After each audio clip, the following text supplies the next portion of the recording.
If it's yours, guys, come get it. Those are amazing. And so she, not only did she piece these quilts, but she pieced them in their favorite color. Show us real quick, Dawn. Oh, I'm so sorry. Manuel?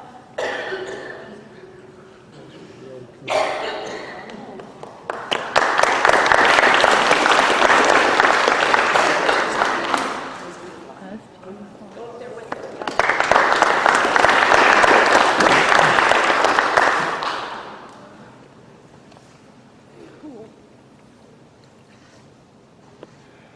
Oh, I'm sorry.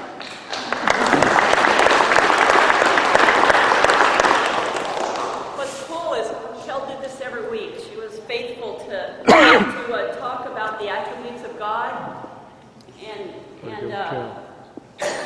also the armor of God and how important.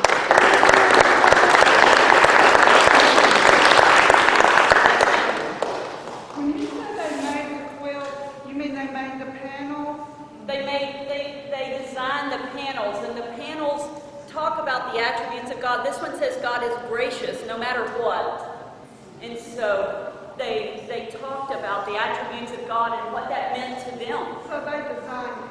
They designed them, they created them, they painted them that night. Each